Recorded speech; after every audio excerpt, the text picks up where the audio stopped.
നിശ്ചയമായും കൈകോർത്തു നിൽക്കും എന്ന് തന്നെ നമുക്ക് പ്രതീക്ഷിക്കാം. കാരണം അത്രയേറെ പ്രതീക്ഷാനിർഭരമായ ഒരു സന്ദർശനമായിരുന്നു ഇന്ന് വയനാട്ടിലേക്ക് പ്രധാനമന്ത്രി നരേന്ദ്രമോദി നടത്തിയത്. വളരെ പോസിറ്റീവായിരുന്നു. പ്രധാനമന്ത്രി എന്ന നിലയ്ക്ക് മാത്രമല്ല, രാജ്യത്തെ ഈ ദേശീയ ദുരന്ത നിവാരണ അതോറിറ്റിയുടെ ചെയർമാൻ കൂടിയാണ് പ്രധാനമന്ത്രി. ആ അർത്ഥത്തിൽ അദ്ദേഹത്തിൻ്റെ വിസിറ്റ് വളരെ പ്രധാനമാണ്. അദ്ദേഹത്തിൻ്റെ ഈ സന്ദർശനം എന്ന് പറയുന്നത് വയനാട്ടിലെ ജനങ്ങൾക്ക് മാത്രമല്ല, കേരളീയർക്ക് ഉറപ്പായും ആത്മവിശ്വാസം നൽകുന്നതാണ്.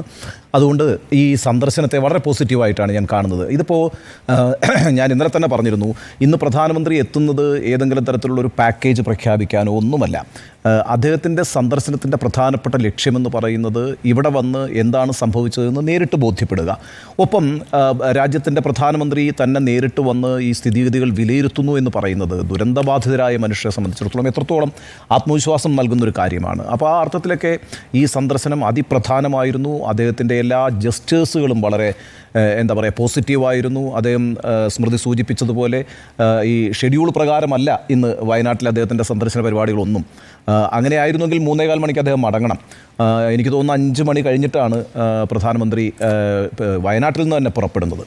അപ്പോൾ ആ അർത്ഥത്തിൽ ഷെഡ്യൂളുകളെല്ലാം തെറ്റിച്ച് കൂടുതൽ ആളുകളുമായി സംസാരിച്ച് ഇടപഴകി എല്ലാ സ്ഥലങ്ങളും നേരിട്ട് തന്നെ കാണുക, നടന്നു തന്നെ കാണുക, ആ അർത്ഥത്തിലൊക്കെ വലിയൊരു ഐക്യദാർഢ്യം അദ്ദേഹം പ്രഖ്യാപിച്ചിട്ടുണ്ട്. അത് വളരെ പോസിറ്റീവാണെന്ന് മാത്രവുമല്ല, കേരളത്തിൻ്റെ പ്രതീക്ഷ ഉയർത്തുന്ന ഒരു കാര്യം കൂടിയാണ്. ഇവിടെ നമ്മൾ മനസ്സിലാക്കേണ്ട ഒരു പ്രധാനപ്പെട്ട കാര്യം എന്ന് പറയുന്നത്, ഒരു ദുരന്തം സംഭവിക്കുമ്പോൾ സ്വാഭാവികമായിട്ടും ആ പ്രദേശത്തുള്ള ആളുകളാണല്ലോ അതിലാദ്യത്തെ രക്ഷാപ്രവർത്തനം നടത്തുക എന്നുള്ളത്. അവിടെ പരസ്പരം സഹായിക്കുന്ന ആളുകളെയാണ് നമ്മൾ കണ്ടത്. എല്ലാ ദുരന്ത ഭൂമിയിലും അങ്ങനെയാണ്. പിന്നീടാണ് ഈ സ്റ്റേറ്റിൻ്റെയും അല്ലെങ്കിൽ സെൻട്രൽ ഗവൺമെൻറ്റിൻ്റെയും ഒക്കെ മിഷണറീസ് റോൾ ഔട്ട് ചെയ്യുന്നത്. ഫയർഫോഴ്സ് വരുന്നു, അല്ലെങ്കിൽ ആംബുലൻസ് വരുന്നു, ചികിത്സാ സൗകര്യങ്ങൾ ഉണ്ടാക്കുന്നു. അപ്പോൾ ആ ഘട്ടമൊക്കെ നമ്മൾ കടന്നു കഴിഞ്ഞിരിക്കുന്നു. രക്ഷാപ്രവർത്തനങ്ങൾ നന്നായി തന്നെ ചെയ്യാൻ വയനാട്ടിൽ നമുക്ക് സാധിച്ചിട്ടുണ്ട്. അതുകൊണ്ടാണ് ഒരു അർത്ഥത്തിൽ ഈ ഡെത്തോളൊക്കെ നമുക്കൊന്ന് പിടിച്ചു നിർത്താൻ കഴിഞ്ഞത്. ഈ രാജ്യം കണ്ടിട്ടുള്ളത് തന്നെ ഏറ്റവും വലിയ പ്രകൃതി ദുരന്തങ്ങളിലൊന്നാണ് വയനാട് സംഭവിച്ചതെന്ന കാര്യത്തിൽ യാതൊരു സംശയമില്ല. 400ഓളം ജീവൻ നഷ്ടപ്പെടുക എന്ന് പറഞ്ഞാൽ, എൻ്റെ ഓർമ്മയിൽ തന്നെ ഇത്രയും വലിയൊരു പ്രകൃതി ദുരന്തം കേരളത്തിലില്ല, അടുത്തെങ്ങും നമ്മുടെ രാജ്യത്തും സംഭവിച്ചിട്ടില്ല. അപ്പോൾ അത്രയും ജീവനുകൾ നഷ്ടമായിരിക്കുന്നു, 1000-ലേറെ വീടുകൾ നഷ്ടമായിരിക്കുന്നു. അതുപോലെ തന്നെ സർക്കാർ സ്ഥാപനങ്ങളടക്കമുള്ള സംവിധാനങ്ങളെല്ലാം ആ പ്രദേശത്ത് നിന്ന് തുടച്ചു നീക്കപ്പെട്ടിരിക്കുന്നു. 3 വാർഡുകളാണ് ഏറെക്കുറെ ഇല്ലാതായത് അല്ലേ? പുഞ്ചിരിമട്ടം, പിന്നെ മുണ്ടക്കൈ, അതുപോലെ തന്നെ ചൂരൽമല, ഈ 3 പ്രദേശങ്ങൾ.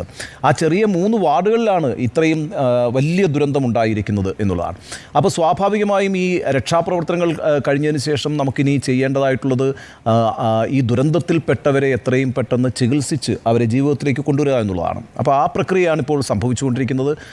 മറ്റനാഥരായവരെ നമ്മൾ ദുരിതാശ്വാസ ക്യാമ്പുകളിലേക്ക് മാറ്റിയിട്ടുണ്ട്. ഇതൊക്കെയാണ് പ്രാഥമികമായി ചെയ്യാൻ കഴിയുന്ന കാര്യങ്ങൾ. ഇതൊക്കെ പ്രാഥമികമായി സ്റ്റേറ്റ് നിർവഹിച്ചിട്ടുമുണ്ട്. സ്റ്റേറ്റും നിർവഹിച്ചിട്ടുണ്ട്, കേന്ദ്ര സ്ഥാപനങ്ങളും നിർവഹിച്ചിട്ടുണ്ട്. അപ്പോൾ ഇനിയുള്ള ഘട്ടം എന്ന് പറയുന്നത് നമ്മൾ തിടുക്കത്തിൽ ചെയ്യേണ്ട ഒരു ഘട്ടമല്ല. അതുകൊണ്ടാണ് ഞാൻ ഈ പറയുന്നത്, ഇന്നിപ്പോൾ പ്രധാനമന്ത്രി വന്നിട്ട് വളരെ പെട്ടെന്നൊരു പാക്കേജ് പ്രഖ്യാപിക്കുന്നു, ഒരു വലിയ ധനസഹായം പ്രഖ്യാപിക്കുന്നു. അതൊന്നും അങ്ങനെ എളുപ്പത്തിൽ കഴിയുന്നൊരു കാര്യമല്ല. അതിൻ്റെതായ ഒരു പ്രൊസീജിയറുണ്ട്. അത് രാജ്യത്ത് തന്നെ 2005 പാസ്സാക്കിയിട്ടുള്ള, പാർലമെൻറ്റ് പാസ്സാക്കിയിട്ടുള്ള ദേശീയ ദുരന്ത നിവാരണ ചട്ടമുണ്ട്. അതിൻ്റെ അടിസ്ഥാനത്തിലാണ് ഈ എല്ലാ തരത്തിലുള്ള ദുരന്ത നിവാരണ പുനരധിവാസ പ്രവർത്തനങ്ങളെല്ലാം കേന്ദ്ര സംസ്ഥാന സർക്കാരുകൾ സംയുക്തമായി സംഘടിപ്പിക്കുന്നത്. ഇപ്പോൾ നോക്കൂ, ഇവിടെ ഇപ്പോൾ അദ്ദേഹം പറഞ്ഞിരുന്ന ഒരു കാര്യമുണ്ട്. ഞാൻ ഇന്നലെ അത് പറഞ്ഞിരുന്നു. ഒരു മെമ്മോറാണ്ടം കേരളം സബ്മിറ്റ് ചെയ്യേണ്ടതുണ്ട്. ഈ മെമ്മോറാണ്ടം എന്ന് പറയുന്നത് നമ്മൾ വളരെ പെട്ടെന്നൊരു നിവേദനം എന്ന അർത്ഥത്തിൽ എടുക്കണ്ട. ഞാൻ അതിൻ്റെ ഈ ഡിസാസ്റ്റർ മാനേജ്മെൻറ്റ് ആക്ടിൽ അതിനെക്കുറിച്ചുള്ള നിർവചനം പറയുന്നത്, state follow a specific procedure to classify a calamity as severe. അതിപ്പോൾ നമ്മൾ പറഞ്ഞുകൊണ്ടിരിക്കുന്നത് ഈ ദേശീയ ദുരന്തമായി പ്രഖ്യാപിക്കണം എന്നാണല്ലോ. അപ്പോൾ സിവിയർ എന്നുള്ള നിലയ്ക്ക് ഒരു ദുരന്തത്തെ പ്രഖ്യാപിക്കണമെങ്കിൽ അതിനൊരു പ്രൊസീജിയറുണ്ട്.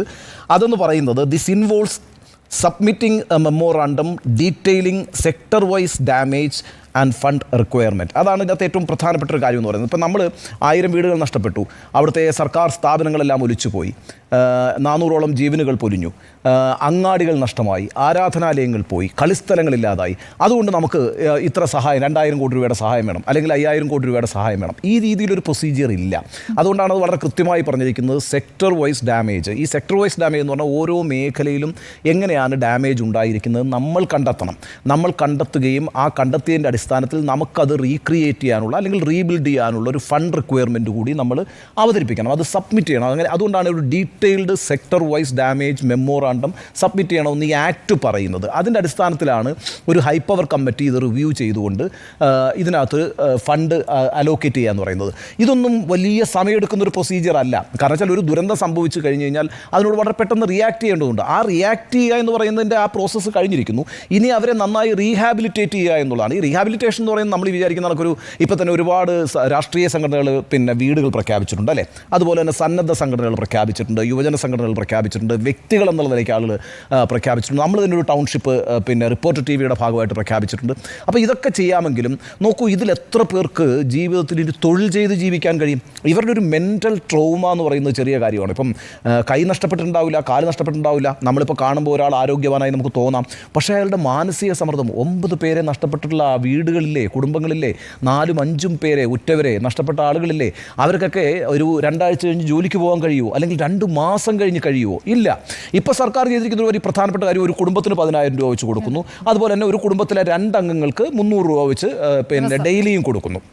അതൊക്കെ ഒരു വളരെ നല്ല കാര്യമാണ്. പക്ഷേ നമുക്ക് തുടർന്ന് ഇവരെ ഈ പറയുന്ന നല്ല വീടുകളിൽ കൊണ്ടുപോയി അധിവസിപ്പിക്കുക എന്നുള്ളത് മാത്രമല്ല, തിരിച്ചവരെ അവരുടെ തൊഴിലെടുക്കാൻ കഴിയുന്ന രീതിയിൽ, അവർക്ക് അതിജീവിക്കാൻ കഴിയുന്ന രീതിയിലുള്ള ഒരു മാനസികാവസ്ഥയിലേക്ക് കൊണ്ടുവരണം. അതിനൊക്കെ ഒരുപാട് സമയമെടുക്കും. അപ്പോൾ അതുകൊണ്ട് കുറച്ച് വീടുകൾ പണിഞ്ഞു, ഒരു പൂന്തോട്ടം പണിഞ്ഞു, അല്ലെങ്കിൽ ഒരു കളിസ്ഥലം പണിഞ്ഞു എന്നുള്ളിടത്ത് പുനരധിവാസമോ ഈ പറയുന്ന ദുരന്ത നിവാരണ പ്രവർത്തനത്തിൻ്റെ അന്തിമ ചാപ്റ്റർ എന്ന് പറയുന്നത് അതല്ല. അപ്പോൾ അതുകൊണ്ടാണ് ഈ കേന്ദ്ര സഹായമൊക്കെ വലിയ രീതിയിൽ വേണ്ടത്. അതുകൊണ്ടാണ് ഈ ഡീറ്റെയിൽഡ് മെമ്മോറാണ്ടം വേണമെന്ന് എപ്പോഴും ഇവർ ആവശ്യപ്പെടുന്നത്. നമുക്കിപ്പം അറിയാവുന്നൊരു കാര്യമുണ്ടല്ലോ, ഇപ്പോൾ ബീഹാറിൽ പിന്നെ ബജറ്റിൽ 11,500 കോടി രൂപയാണല്ലോ ഈ ഫ്ലഡ് റിലീഫിന് വേണ്ടിയിട്ട് അലോക്കേറ്റ് ചെയ്തത്. ഈ 10,500 കോടി എന്ന് പറയുന്ന ഒരു ഡിജിറ്റ് അല്ല.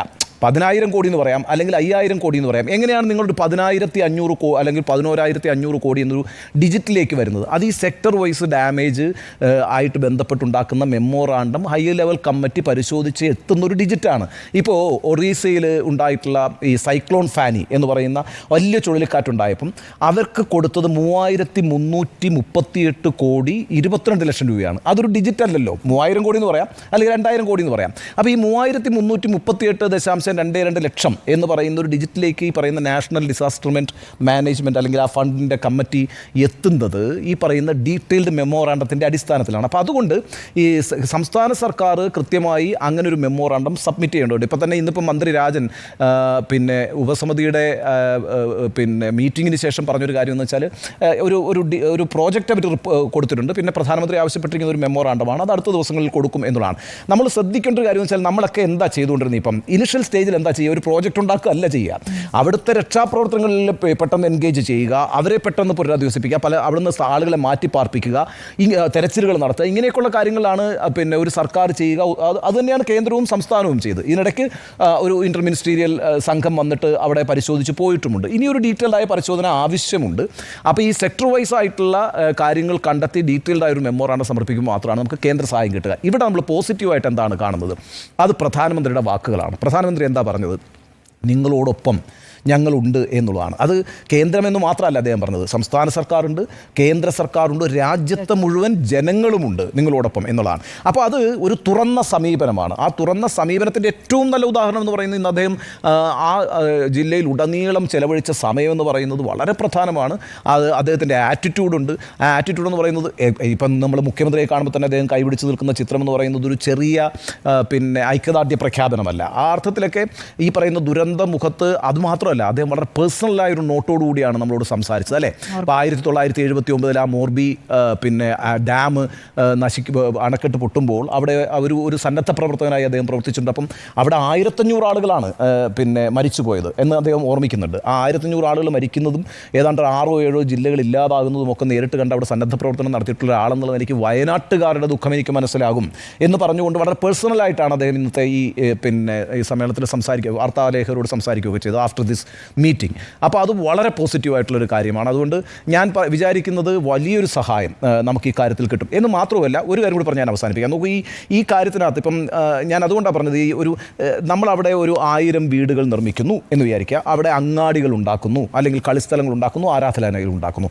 അവിടെ അവസാനിക്കാതെ അവരുടെ ജീവിതത്തെ മുന്നോട്ട് കൊണ്ടുപോകാൻ നമുക്ക് സാമൂഹികമായ ഉത്തരവാദിത്വമുണ്ട്. ആ സാമൂഹികമായ ഉത്തരവാദിത്വം എന്ന് ഞാൻ പറഞ്ഞത് നേരത്തെ ഞാൻ പറഞ്ഞ അവർക്ക് ഈ തൊഴിൽ ശേഷി ഉണ്ടാക്കുന്ന ഒരു മാനസിക നിലയിലേക്കും ആരോഗ്യ നിലയിലേക്കും അവരെ എത്തിച്ചുകൊണ്ട് അവരെ മുന്നോട്ടുള്ള ജീവിതം നയിക്കാൻ പ്രാപ്തരാക്കുന്നതുവരെ നമ്മൾ അവരുടെ കൈപിടിക്കേണ്ടതുണ്ട്. കാരണം വെച്ചാൽ നമുക്ക് വേണ്ടി അധ്വാനിച്ച മനുഷ്യരാണെന്നേ. ഞാനതെപ്പോഴും പറയുന്നൊരു കാര്യം വെച്ചാൽ ഈ വയനാടാണെങ്കിലും ഇടുക്കിയാണെങ്കിലും ഈ പറയുന്ന ഇത്തരത്തിലുള്ള പരിസ്ഥിതി ലോല പ്രദേശങ്ങളിൽ ഈ പാവപ്പെട്ട മനുഷ്യർ പോയിട്ട് ഈ തോട്ടം പണിയെടുക്കുകയും അവിടെ ഈ പറയുന്ന ഏറ്റവും പ്രധാനപ്പെട്ട സുഗന്ധദ്രവ്യങ്ങളെല്ലാം ഉൽപ്പാദിപ്പിക്കുകയും അത് കയറ്റുമതി ചെയ്യുന്നതിലൂടെ ഈ സംസ്ഥാനത്തിൻ്റെ സമ്പദ് വ്യവസ്ഥയുടെ നെടുന്തൂണായി പ്രവർത്തിക്കുകയും ചെയ്യുന്ന ആളുകളാണ്. ആ മനുഷ്യരെ അങ്ങനെ അതുകൊണ്ട് തന്നെ ചേർത്ത് നിർത്താൻ നമുക്ക് സാമൂഹികമായ ബാധ്യതയുണ്ട്. ആ സാമൂഹിക ബാധ്യത പരിപൂർണമാകണമെങ്കിൽ അവരെ വീണ്ടും പൂർണ്ണമായ അർത്ഥത്തിൽ ജീവിതത്തിലേക്ക് കൊണ്ടുവരിക എന്നുള്ളതാണ്. അതല്ലാതെ ഒരു വീട് നിർമ്മിച്ച് അവിടെ അവരെ കുടിപാർപ്പിക്കുക എന്നിടത്ത് അവസാനിക്കാൻ പാടില്ല. അതുകൊണ്ടാണ് ഇതിനൊരു വലിയ ഒരു പ്രോജക്റ്റ് ആവശ്യമാണ്, ഒരു പദ്ധതി ആവശ്യമാണ്. അതിനൊരു വലിയ നീക്കിയിരിപ്പും ആവശ്യമായിട്ടുണ്ട്. ആ നീക്കിയിരിപ്പ് എന്ന് പറയുന്നത് കേന്ദ്ര സർക്കാരിന് മാത്രമേ ചെയ്യാൻ കഴിയൂ. ഒരു സന്നദ്ധ സംഘടനയ്ക്കോ ഒരു രാഷ്ട്രീയ സംഘടനയ്ക്കോ ഒരു വ്യക്തിക്കോ എത്രമാത്രം ചെയ്യാൻ കഴിയും. എന്നാൽ ഒരു കേന്ദ്ര സർക്കാരിന് അതിനുവേണ്ടിയുള്ള ഫണ്ടുണ്ട്. ആ ഫണ്ട് നന്നായി വിനിയോഗിക്കാൻ നമുക്ക് കഴിയും. അതിലൊരു നല്ല അളവ് നമുക്ക് ഇങ്ങോട്ടേക്ക് സമാഹരിക്കാൻ കഴിയും. ആ അർത്ഥത്തിലൊരു ഉത്തരവാദിത്വം നിർവഹിക്കേണ്ടത് സംസ്ഥാന സർക്കാരാണ്. ഏതായാലും കേന്ദ്രവും കേന്ദ്ര സർക്കാരിൻ്റെ ഒരു തുറന്ന മനസ്സോടുകൂടിയുള്ളൊരു സമീപനമാണ് എന്ന് പ്രധാനമന്ത്രി പ്രഖ്യാപിച്ചിരിക്കുന്ന സ്ഥിതിക്ക് നിശ്ചയമായും അദ്ദേഹത്തിൻ്റെ ഇന്നത്തെ സന്ദർശനത്തെ ഞാൻ വളരെ പോസിറ്റീവായിട്ട് കാണുന്നു. അത് നിശ്ചയമായും നമ്മുടെ ഈ പറയുന്ന പ്രതിസന്ധി ഘട്ടത്തിൽ നമ്മളെ കൈപിടിച്ചുയർത്താനുള്ള ഒരു നല്ല നീക്കമാണ്. ആ നീക്കത്തെ പരമാവധി പ്രയോജനപ്പെടുത്താൻ സംസ്ഥാനത്തിന് കഴിയണം എന്നാണ് എൻ്റെ ആദ്യത്തെ അഭിപ്രായം.